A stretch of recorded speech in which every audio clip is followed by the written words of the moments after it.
Hello. Well, hello. How's it going? Going well, my friend. How are you? Good. Happy Wednesday. Yeah. Happy Wednesday indeed. I'm happy because I finally got my fancy espresso machine back up and working. Nice. It had been out of commission. Some kind of phantom leak out of the bottom was happening. And so I was without cappuccinos at home for a couple of weeks. And actually, I do have something to plug. It's a relatively low-cost brewing method that works really well. There's this pour-over method called a Kalita, which I think it's a Japanese product. And it's one of the most approachable pour-over techniques. The equipment is pretty cheap. You just need like a good kettle and the little pour-over thingy that you put the filter in. And the Slow Bar app on the Apple App Store works really good for figuring out exact timing and how many coffee grounds to use and all that kind of stuff. So that was my fill-in method, and it worked pretty well. I never got into pour over. I've been an AeroPress person for a while. Like once you start grinding fresh beans, you're good. And everything after that seemed like a little extraneous to me.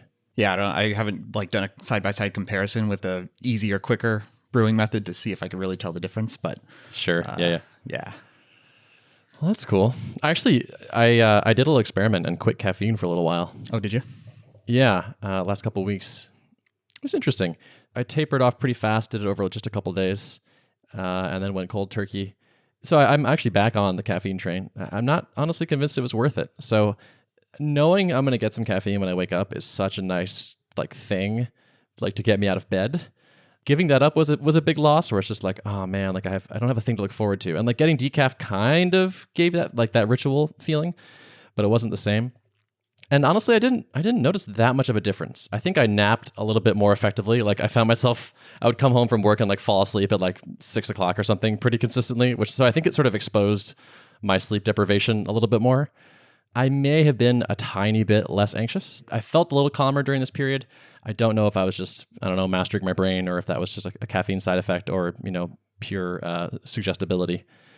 But at the end of the day, I was just kind of I miss this. I feel like I'm denying myself a pleasurable thing that I haven't really noticed many downsides to. So it's one of those things where there's an optimal zone to be in, and it probably varies from person to person depending on body mass and all those factors. But just the right amount of caffeine is a great stimulating impact and doesn't go too far. And then people are drinking multiple pots a day. That's probably doing more damage than good. And like you said, masking sleep deprivation, that kind of stuff. But I've known people who will have it down to a science on exactly how much caffeine is optimal for them. And sometimes they measure it in terms of a Starbucks lattes or something like that. And anywhere they go, the one benefit of that is you can find Starbucks anywhere. So they always know how to get their exact dose in. Yeah, I've never optimized quite that much, but there is something interesting around caffeine that I think a lot of people don't know.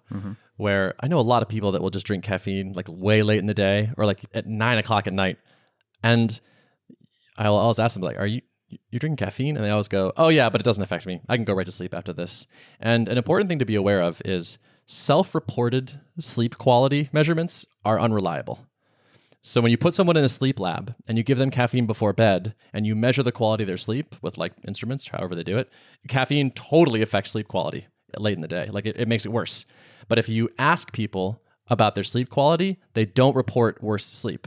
So your own ability to detect that you're sleeping badly is actually not very reliable. And so if you think you're one of those people, you're almost certainly not. I don't think there are those people. It's a stimulant. It messes up with your sleep. Don't trust your own assessment in this case. Yeah. Never trust assessments for things that you were unconscious for. That's a good rule. Yeah. Especially if you really like doing the thing. It's no, I'm convinced the thing. Yeah. As I say this, I'm noticing the applicability to myself. But hey, maybe I should measure my sleep during the next caffeine fast that I do and actually see. Because I felt like I was waking up a little bit earlier. So it seemed like maybe I was requiring slightly less sleep time because maybe the sleep quality was better. But I want to actually get some numbers on that. Are you a Fitbit guy, or you use some kind of tracker? I've used one of those apps on the phone before. Yeah. Where you put the phone in the bed. But I would like to try the Fitbit thing. Yeah. I don't want my phone in my bed. Yeah. It's no good. No phones further from beds is probably a better thing. Yeah, I charge mine in the kitchen. That's to me part of my going to sleep ritual is put the phone over here, it charges over here, and then it's just it's out of my hands. Yeah, that's a good idea. Mm-hmm. Yeah.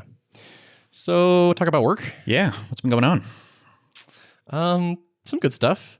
I bought a laptop and a monitor.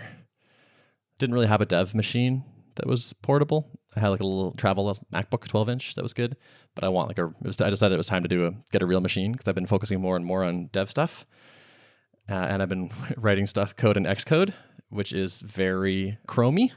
It's got a lot of buttons and screen real estate required. So laptop screen is not the best for it.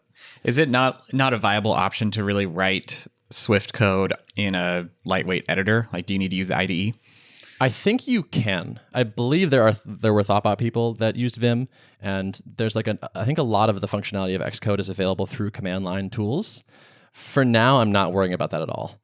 There's so much to learn that I want the most standard setup, and hopefully later I can go back to happy Vim land. Yeah, why not make it harder on yourself in the beginning, Totally, yeah. It's already hard. It's like, what's nice though is like I've been in this spot before. I think if you don't regularly learn things, you can sort of forget how really painful it is in the beginning and like how dumb you feel and how slow you go and all that. But I think possibly one of my like useful skills that I've acquired over the years is that I've made myself a beginner in a number of fields enough. I've trained myself to sort of say like, there's so much I don't know about this, but that's okay. Especially Xcode, it's just like, I keep noticing all these little UI elements and I'll click that and it will pop open this thing and I'm like, what the hell is this? And it's got like 40 drop downs inside this and I don't recognize any of the words. It's just this huge, deep world and the APIs are huge. An important skill for me right now is just leaning on that. Like, it's fine. Yep, I don't know if that does. That's all right. Just keep making a little bit of progress and keep chipping away at it. And eventually it'll feel less and less intimidating. And the pieces that you don't know, you'll start to realize, yeah, I'm never going to learn that. And that's fine. Like I'm building myself a tree of knowledge to hang things on, and it's slow and steady. Yeah, and I've had to have that same kind of mindset because I kind of threw myself into a tech stack that was 100% new to me. All these functional languages and principles that are quite different than what you see in Ruby land.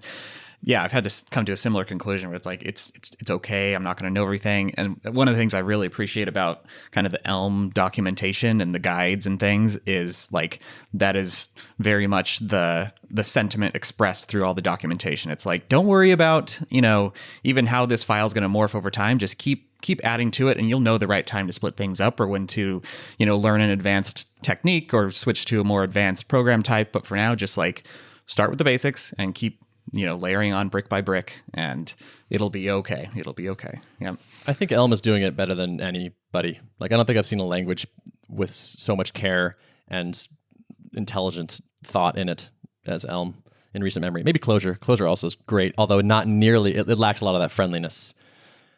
Like, there is documentation, but it doesn't have that same sort of beginner friendliness. Yeah, that's awesome. So I'm upgrading my setup. I would have loved to have bought a MacBook without a touch bar, but I wanted the 15-inch and there was just no option for that. So physical buttons are great. Touchscreens have huge downsides. Like, I keep trying to rest my finger on the escape key and actually hitting the escape touch bar sensitive surface. And it feels so hacky. Had you used a touch bar one before, or is this your first time? No, first time. Yeah. And I'd heard all the reports, and so I was like, I'm pretty sure I don't want this. And then in practice, I was like, yep, this is worse. Yeah. It was better before. I kind of wish I would have gone with it because I would like to have a little bit more power. Like, occasionally I get fans whirring pretty loud and things lagging a bit when I have like a lot of asset recompilation happening in the background, rapidly saving files and stuff.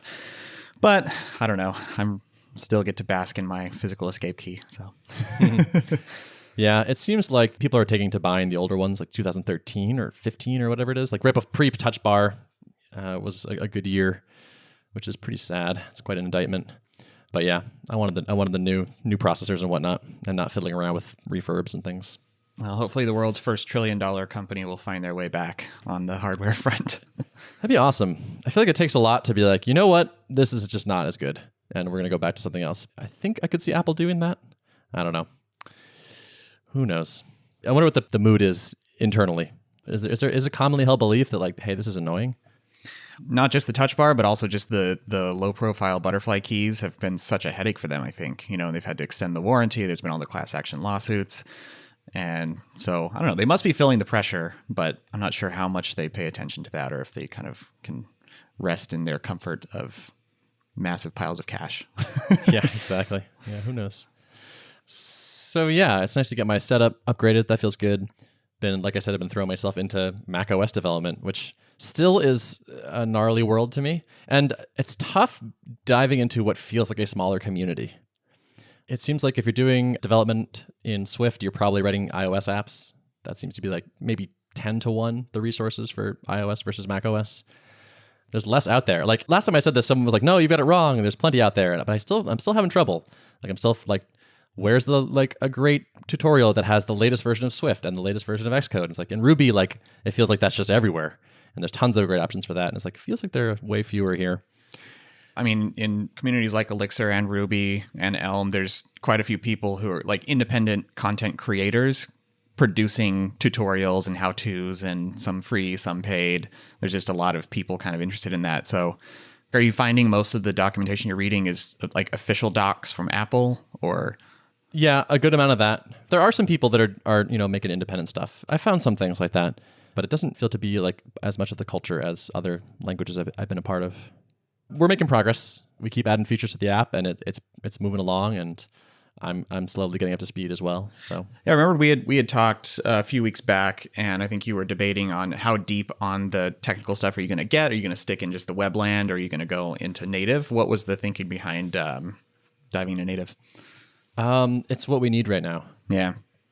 It was just sort of like I could be working on marketing stuff, or I could be working on even like trying to close more alpha people. But it's just like we have money in the bank, we have a growing email list, we don't have a product, and so it's like this is very much the blocker. And so having 3 programmers instead of 2 seemed like a good thing to do. I had a little bit of an anxiety around like, okay, we have a product, and our core product I'm not going to be able to develop on. I won't be able to like fix any bugs or fix any annoyances, and it just felt like that was just a little bit too removed from the action for me. And that might be an immature way of thinking about it. I'm not sure. I would feel that way too, but I don't know. There's different approaches you can take. Rob intentionally didn't know the tech stack, so he wouldn't be tempted to get into it. So I don't know. I think you could look at it from a few different angles, but totally. Yeah. There was a part of me that was concerned I would be like making myself a job I didn't like, where it's like, okay, if I don't learn the tech stack, then all I can do is the sales and marketing work or operational work. And it's just like, I don't want to do that all the time. So that played into it for sure. Probably comes around to, if you're thinking long-term about what your role is going to look like, a lot of it has to do with what your ambitions are for the company. Do you guys want to stay small and kind of all have your hands in stuff? I think about like the Honey Badger team. I think that's essentially what they do. It's like 3 or 4 of them, and they just kind of, they all write code. Some of them do a little bit more marketing than others, but they sort of all have their hands in a lot of the stuff, and they don't really have a big team, but I think they are profitable and do pretty well. And, there's others who want to grow more quickly and scale out a team. And then you really need someone who's more of the CEO type, whose primary job is kind of recruiting and hiring and operations and all that kind of stuff. So I don't know. I think it remains to be seen. That's something I've been trying to figure out. It's a strategic point for me for Level that I'm not totally clear on, that I feel like I need to be giving some thought to. Not too much thought because it's still early and I don't have to make decisions about that. But also I kind of feel like I have like competing ambitions where on the one hand, I want this to be really successful. On the other hand, I want to kind of be indie and not have too many dependencies and too big of a team and have to worry about paying, high salaries to experienced developers. So it's sort of an undecided point for me, but something I'm definitely giving thought to all the time. I sometimes feel guilty about my tendency to change my mind on things, but I'm learning to appreciate it, I think. Where it's like, why stick with a decision if it turns out to be not optimal based on what you know now? So it gives me a little anxiety or a little shame or something when it's like, I said X and now I'm doing not X. But I think it's okay. That's part of the weirdness of having a podcast where I talk about what I am doing and going to do. Where it's like, if it were just in my head, then like if 2 weeks later I change my mind, who cares? But there's this weird phenomenon of all these people listening to us. Right. But probably only a fraction of them are actually remembering from week to week what we committed to. So, Oh, yeah. Well. I mean, yeah, I think that's true. No one called me out on my handstand video, for example. So yeah. I think people are giving us a pass. Yeah. Yeah, I had a really good call, by the way, a couple weeks back. It's from a company that, let's say culturally, they do a lot of pairing, like a lot. And so in a way are kind of our ideal place. And he was fairly high up in this thing, and they have a lot of developers. And the message was like, we don't think this problem is solved. We're very frustrated with the current tools. If you can solve this, and we think it's great, we have a lot of money. And it was just like, man, this is awesome. That like, if we can make it great part is a huge question mark. It was just like another good sort of affirmation of like, yep, there's a market. People want it. We're not just like doing a thing that actually is already solved really well by somebody else. Yeah. When you have conversations like that, are you digging in on like, specifically in your use case, what defines great to you, so you can have clarity on like...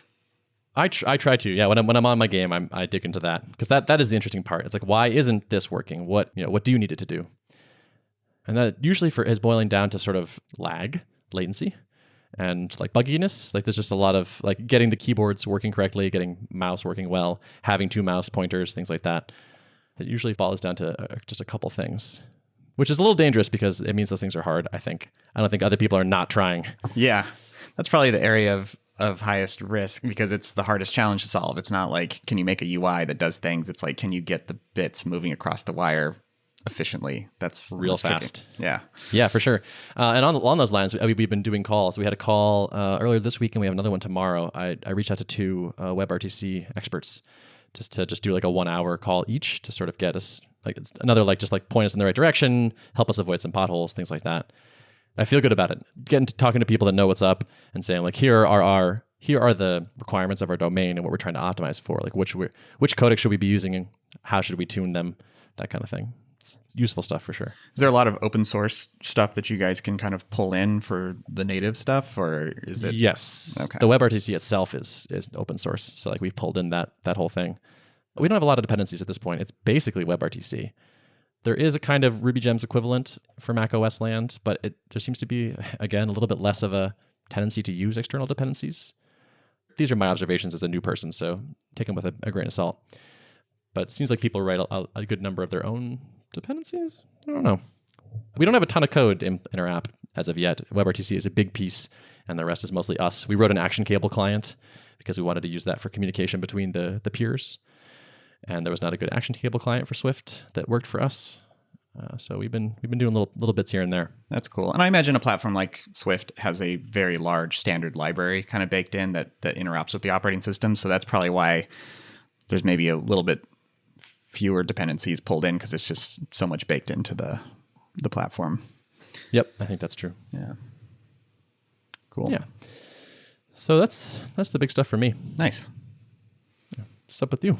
Yesterday, Elm 0.19 was released, which was pretty exciting, because I've been kind of watching that evolve a little bit. And I knew that some of the priorities that Evan and the team had were improving performance on compilation times and on the ultimate like compiled size of the JavaScript payload using like dead code elimination, which it's funny, if you read the blog post, it's mostly kind of about the performance optimization stuff. And you can just kind of feel Evan taking a victory lap as he describes, how they were able to accomplish it, and how like Elm can do it in a very pure way where it can determine with certainty what code is actually never used and always exclude it. And JavaScript, it's always an approximation, or it's kind of like, was this module touched? And they have to do it on a per module basis. And that's where dynamic programming languages are very hard to optimize, whereas Elm with its static types is extremely optimizable. So the results are looking really nice. If you're like compare the real world app, which Richard Feldman has an implementation in Elm, Elm is by far the tiniest of the big, React, Angular, and Vue. So that's pretty exciting. I was noticing my own Elm bundle size growing quite large, and I think I have about 11,000 lines of Elm code of my own. So I can go now for a long time before payload size becomes a major problem for me. As soon as it was released, I was like, okay, I'm going to take a stab and see if I can convert over to 0.19 pretty quickly and just sort of be another, example case in the community of someone who's converted over, and kind of share my findings and stuff. And it's been fairly smooth. One interesting side effect of this shift was like almost all the packages that exist, well, basically all of them written for 0.18 are by default not compatible with 0.19 until they at least update their package files. And there are some changes to the standard library that, you have to make if you're using those functions. I only had maybe 4 or 5 dependencies, and I was kind of able to work around them or just vendor them in and make the changes as needed. And then I can submit those patches back to the original maintainers. So that wasn't too bad. But there was one piece that is going to take a little bit of time for me to figure out, but I'm mostly done with it. And so they closed this backdoor loophole that you used to be able to use to inject arbitrary HTML into the virtual DOM. And I think it was in the name of security, which makes sense. But I was using that for rendering SVG icons and for taking server-side rendered markdown for posts themselves and injecting them into the DOM. Now I'm kind of working through figuring out how to redo those things. But I think ultimately it's worth it for me to solve that problem now as opposed to wait, months down the line and then want to upgrade to 0.19 and have to tackle those problems as I'm trying to launch the product, Was there like a recommended way of working around these things? Like with the hack I was using for injecting HTML, I think it was like never the recommended path to use that. It was always like use it at your own risk type of thing. And I'm still kind of on the fence about whether I really want to invest a lot in doing all markdown rendering on the client side. I feel like there could eventually be a lot of logic around, I don't know, how to like highlight mentions and how to do just complex things with the rendered output, and pushing all that logic onto the client side feels a little bit suboptimal to me, but you kind of have to see how that pans out. Do you ever miss working on a server rendered app? It's still like taking me a little longer to implement, just like, I need to add a new page, and it takes me a bit longer to do it in the kind of the single page app flow as opposed to server side rendering. But I don't know, I still am highly enjoying working in Elm, and I have so much confidence in my code now that I think because of the characteristics of Level, it needs to be a single page app. So I'm really happy working in the Elm ecosystem, but it's a little bit different workflow for sure. Something I've had to get used to. Yeah, that's actually one thing I'm very pleased with, is that Swift has a nice type system. It's featureful, and it's not quite as beautiful and pure as Elm. It doesn't take quite as hard a stance on some things that I kind of wish it did, but it's just nice to have, compilers. They're useful. And like the autocomplete that Xcode can give you, because it has all these type things, is pretty awesome. Mm-hmm. Mm-hmm. Yeah. So I'm feeling it. Yeah. Yeah, it's very cool. So I've been spending a little bit of time migrating that. I spent most of yesterday and a good part of today, and I'm hoping to finish off most of the things I need to get it running. Like there's some tooling that's not quite caught up yet, like the Webpack thingy that will compile your code and help you assemble your JavaScript bundle. Like doesn't quite support 0.19 yet, but I'm sure it'll be, within the next week or so. So it is pretty bleeding edge, but I don't know, with a system like Elm, like normally I would be very hesitant to upgrade right away, but I just feel Elm's not going to break. Like they're not going to need to do a bunch of immediate releases right after to fix bugs. Like I'm pretty confident that it's thoroughly tested. Mm-hmm. So. Yeah, and those types give a lot of confidence too. Yeah, totally. It's badass. Yeah. So it's nice when someone else's work makes your thing better too. It's just like, oh, guess what? Smaller assets. Awesome. What'd you do? Nah, not that much. I mean, you're ending up doing some stuff because you're doing it so early, but people a couple weeks from now will probably just install it and go. Yep. Yeah. So that was the big one, like the performance stuff. And there were also a number of improvements around the single page app workflow. There's some weirdness around having anchor tags that have hrefs, and if you click it, does it, force a standard page reload, or does it hook into the Elm URL change flow? And that was always a little bit of a weird thing in 0.18. And as a result of that, I've been using hash-based routing, which works fine, but sometimes it would be nice to have like the ability to craft a URL fully, like have the path and the query string fragment part at my disposal. And this basically in 0.19, it's now pretty feasible to go with the standard path-based routing. Like all the links just automatically now are intercepted by the Elm runtime and run through your update function. So I'm really excited about that too. Cool. Yeah. It's like they make this release for you. Yeah, exactly. Cool. Yeah. How is development going, by the way?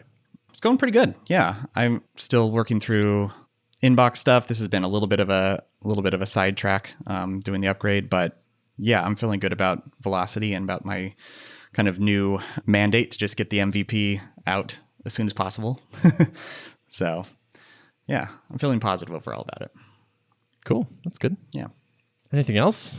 One other note. So I was brainstorming the other day thinking about how I can continue to share things with people who are on the list and people who are just kind of interested in what's happening with Level, kind of in addition to this podcast. I haven't really consistently been doing the other things like screencasting or publishing on my personal blog. And so I was trying to think of like different ways that I can, continue to keep people involved. And one idea I had was to just kind of start journaling each day, like, what did I get done today? And maybe it's not that interesting. Maybe it's just sort of talking about some piece of code that I wrote or some challenge that I had to overcome or haven't overcome yet. But I thought, that's probably relatively low effort. Like it won't take that much time to just write a really short post each day, at the end of each day, kind of summarizing what happened. And so I threw a Twitter poll out to see if people would be interested in that. And it was like overwhelmingly positive, like, yes, I would read that. Or someone proposed like maybe do it in an audio format as a like separate podcast too. So I think I'm going to start doing that. Cool. Yeah. I like it. Yeah, the journal thing is nice. Like we've been using Basecamp's check-in feature where it's like, what are you going to do today? And it's been actually even nice for this podcast to be able to just flip back and see like, what was I working on? Because it's hard to remember, and it's just sometimes it's hard to be nice to myself, where it's like, are we even making progress? And then look back on a list, like, okay, we had to do all those things, and now they're done. So all right, we're good. Mm-hmm. Like just setting the threshold at the level where like it doesn't really matter if I had that interesting of a day. I'm just going to write down what I did because I always, I'm working on stuff every day, but just not having to be concerned about like, is this worth writing about? That's sort of been my barrier to regularly publishing blog posts. It's like, I don't know, like, how do I summarize this in a way that's actually interesting or making some kind of point? And it's like with a journal, there doesn't really need to be a point. I'm just sort of talking about what I worked on. So, yeah. Well, you and Rob published that podcast about, like the early days of Drip. Yep. Yeah, we did. And that was edited down a bit, but it was pretty, just sort of like dev journaly, and I found that interesting. Yeah. Yeah. A lot of people gave us some good reviews about that. So I bet. Yeah. Cool. Well, you should probably tell people where that's going to be or when it is a thing. Yes, I definitely will. I'm trying to decide if I should like spin it off on a separate blog. I don't want to spend a lot of time implementing it, but I also want it to kind of look nice and consistent with. Please don't put it on Medium. No, definitely not. Yeah, I was thinking that pop-up, pardon the interruption. You know what? Go fuck yourself. I know. You have interrupted me so many times. I can't believe people are okay with that. Yeah. It's like a major, I don't know. I guess when you opt into the Level ecosystem, you should have known that could happen. But I feel like they got so many people to use them and kind of benefit from the virality of publishing on there. And now they've just sort of like flipped the switch and tried to monetize heavily. And it's so annoying. And then there's like a sticky top header sometimes and a sticky footer header. And it's like, come on. Yeah. I don't know. So please don't use that. No, I won't. Yeah, I might just go totally static and throw it on in the Phoenix app, like just some static HTML pages, not overcomplicate it. And then I can, if it lives on my domain, I can kind of start to build up some authority with content in search engines and stuff. Mm-hmm. Maybe, what about Ghost? I have thought about Ghost. I just want to make sure I don't have to spend too much time like trying to get the styling to match kind of the aesthetic I'm going for. Gotcha. Yeah. Yeah. So. Well, yeah. I mean, static pages are pretty nice. I've just been noticing lately, like I clicked on a couple articles from programmer blogs and it loaded so fast and it was such a change from what I'm used to. And I was like, oh, like, yeah, like web pages can be fast. It's mostly text. So everything else you're putting in here is just crap. Oh man, the internet, let's stop making it terrible. We need a law that those cookie notices are illegal. I know. It's like, I was getting so pissed at these things. So I disregard laws that I think are stupid. And I think actually that's good. I think people should, like, petty, tyrannical, stupid laws should be ignored, I think. And like juries should refuse to convict people that are tried for these things. I think we should exercise our judgment because sometimes governments are dumb.